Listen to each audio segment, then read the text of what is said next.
What's up, people? Thanks for joining me today. So I thought it might be kind of fun to do a little video with a bit of a summary of each of the 16 personality types according to ChatGPT. So what I actually did was I asked it, give me 2 words for each personality type, like a strength and a weakness. And I kind of wanted to see what it would say. So I thought it might be fun to go through them, and you can let me know in the comments if you think these are accurate for the people in your own life. So I thought I would start with the ISTJ. I actually think that my dad is probably an ISTJ, and it was so funny because the 2 words that chat gave for this was reliable but rigid. And it's hilarious because I don't think I could pick 2 better words for my dad. Like, he is unbelievably reliable. He is always 5 minutes early. It's actually to the point where if he's like 5 minutes late, you can actually start to worry about him. Like, if you need him for something, he will be there. If you expect something from him, you will get it. Unbelievably reliable. But on the flip side, a little bit rigid, right? So if I need to change his mind on something, usually I have to settle in, and it's not like he is, rigid to the core. I usually can get through to him. I can change his mind. But I just have to, realize it's going to take a little bit of time. Okay, second one, ESTJ.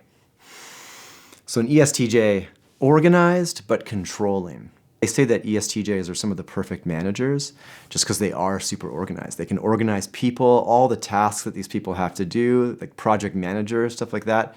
But controlling, that's sort of one of the criticisms of ESTJs, is that they come across maybe a little bit bossy. So I think that's accurate. So ESFJs, only 1 letter different from ESTJs, but just like drastically different types of people, right? So the 2 words are supportive, but approval seeking. And that's the extroverted feeling in there that's in the ENFJ and ESFJ. So they're really craving social harmony. They're making decisions based on other people's feelings. And as a result, there's very supportive people. Like, if you need help, like if you're going through a hard time, that ESFJ is going to be there. They're going to be empathetic. But then on the flip side, approval seeking, or another word for people pleaser, right?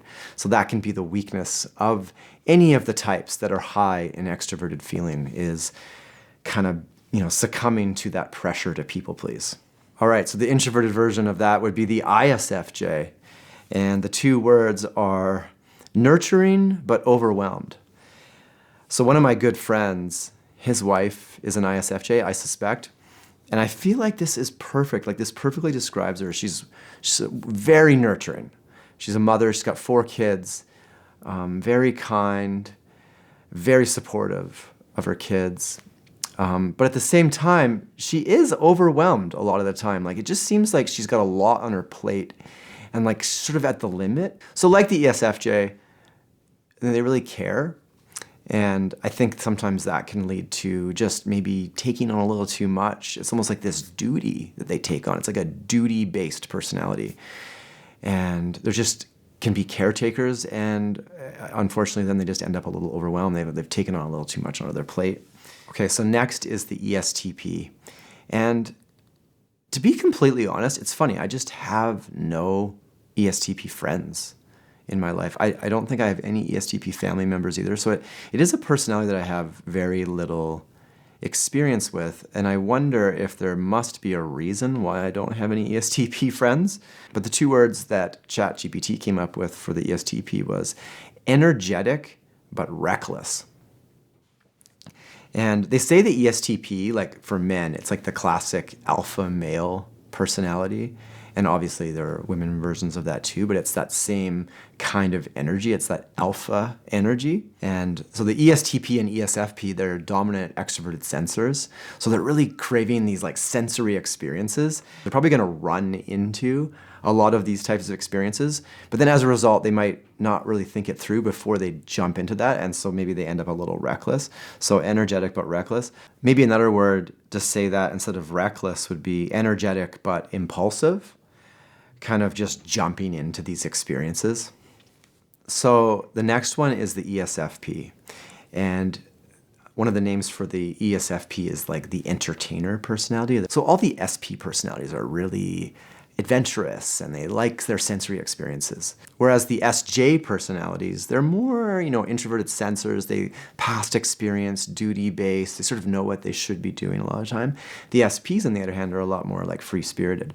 So the ESFP is like that entertainer personality, really fun people to be around.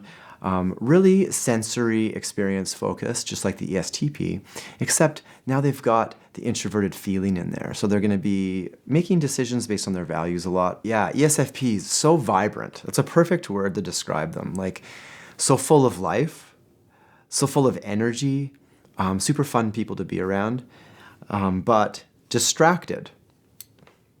And maybe that's true, right? You got the ESTPs, ESFPs. They kind of crave that sensory experience first and foremost. That as a result, they might just be kind of like following their sensing, following their extroverted sensing into these things. And then as a result, they might be getting distracted from their long-term goals, their plans, things like that. I kind of wonder if there's a better word for distracted, personally. If you have one, comment it in the comments. So the next one is the ISFP, artistic but indecisive. So I have heard that some of the best artists actually are ISFPs. They're very high in introverted feeling, kind of like the INFPs. It's funny, I don't really know a lot of ISFPs in real life. I know one or two, but I don't know, I feel like I don't know any of them really well. So you tell me, does that sound accurate for the ISFP in your life? Artistic but indecisive. All right, so the next one is the ISTP. And chat says, adaptable but impulsive.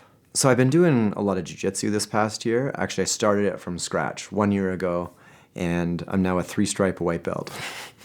But it seems like there's a lot of ISTPs doing that sport, is what I've realized.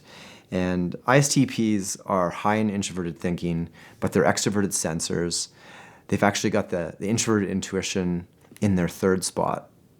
And so when you mix logic, introverted thinking is logic with the extroverted sensing. They're very observant, but they're really logical. And maybe that's why it's like the perfect personality for doing jiu-jitsu, because it's like in the moment, making quick decisions. It's like physical chess, right? So it's funny that it actually picked that adaptable but impulsive. When I'm doing jiu-jitsu, it's all about being adaptable. So it's like somebody does this. How are you going to adapt yourself to match and counter that motion, right? It's like chess, right? Somebody moves this. You have to be adaptable to counter that move.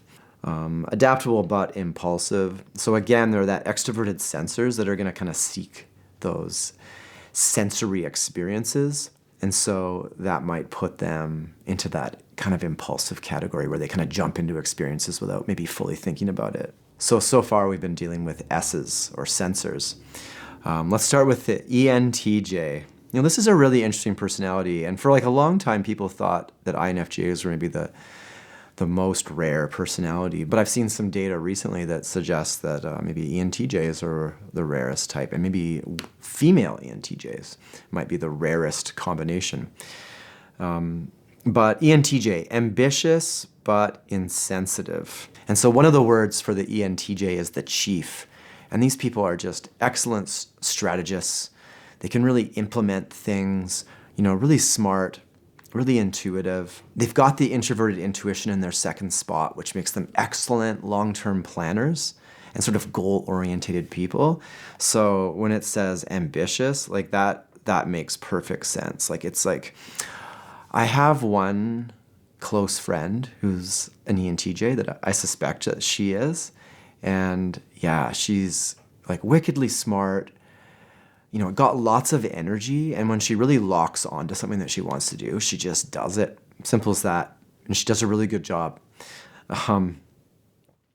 So yeah, ambitious but insensitive. It's actually one thing that I find about the NTJs in general, INTJ or ENTJ. They're so good at strategy and seeing through the noise and being rational, but sometimes they might actually, overvalue or put too much weight on the rational.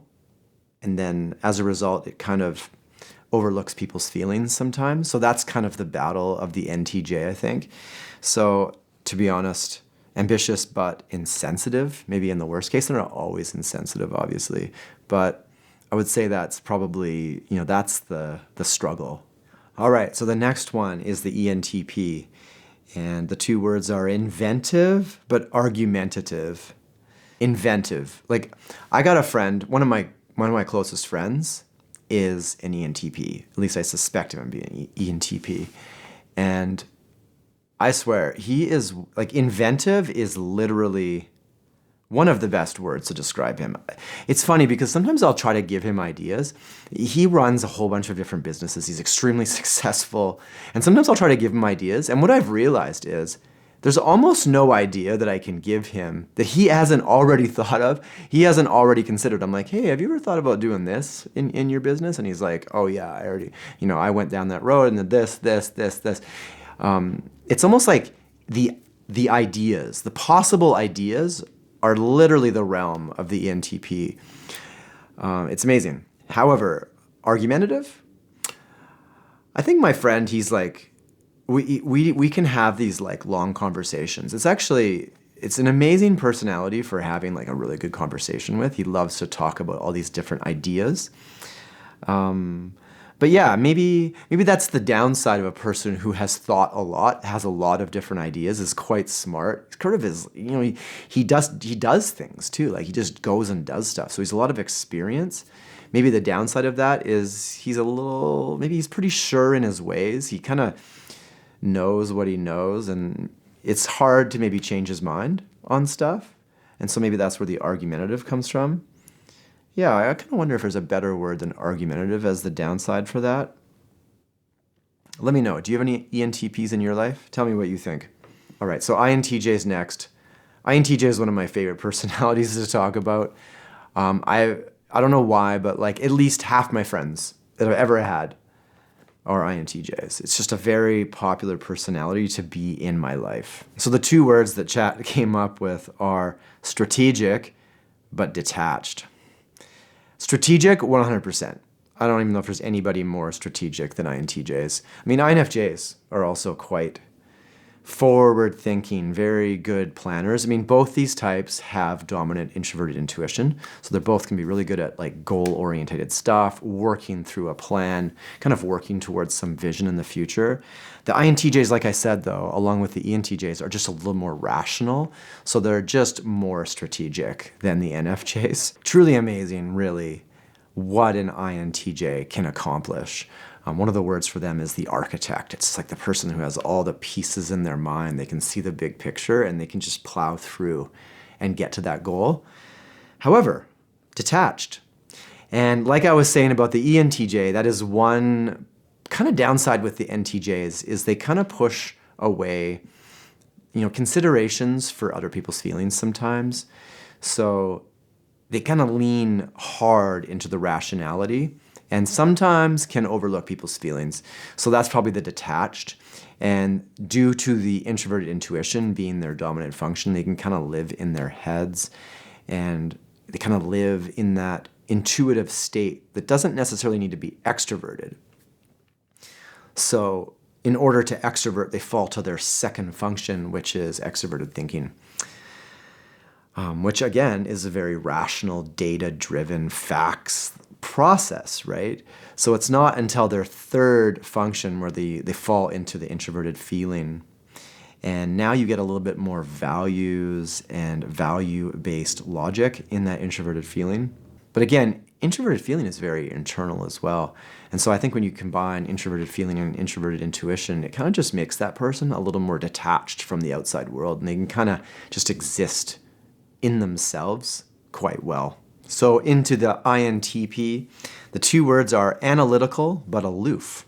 So INTPs, dominant introverted thinkers, very logical, so that makes perfect sense. Analytical. These are the people that are gonna kind of, first and foremost, they're gonna logic their way through stuff.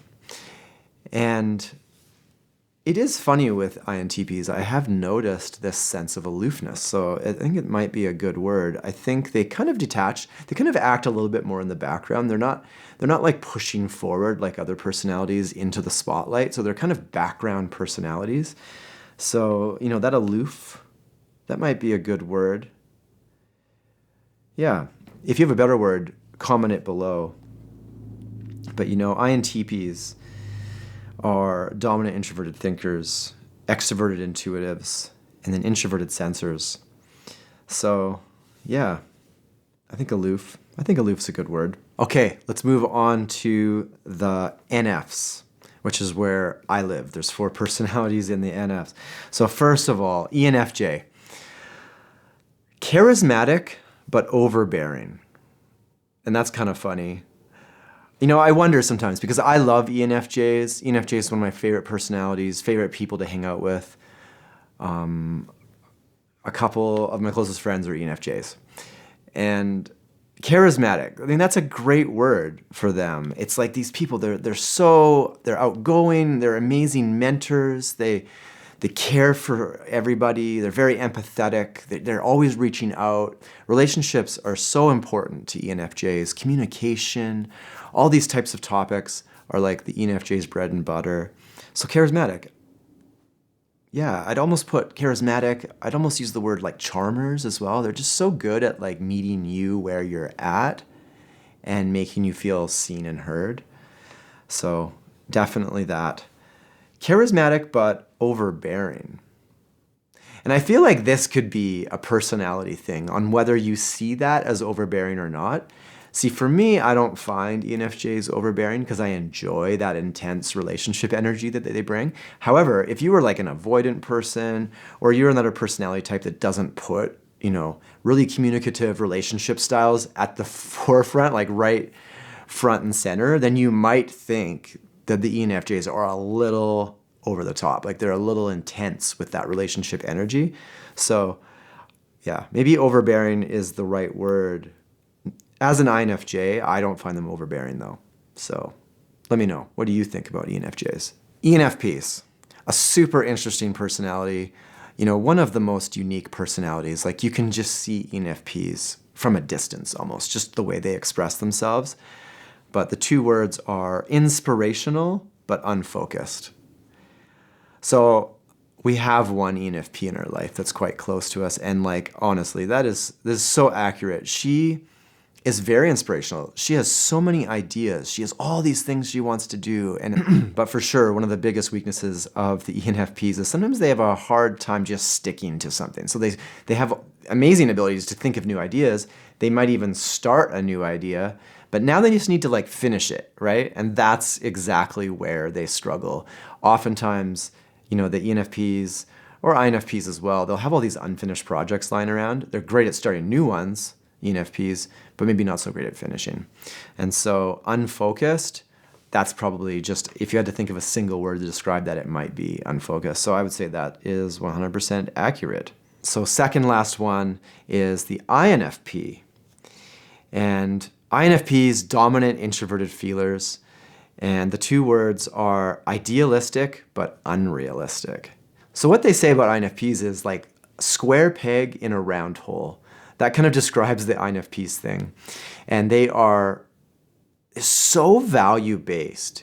They're so idealistic. It's a perfect word. They have so many ideas in their heads, so many values and so many things they want to work towards. They can see the world and they want it to be better. So just curious, I looked up the definition of idealistic. And it says, characterized by idealism, which is unrealistically aiming for perfection.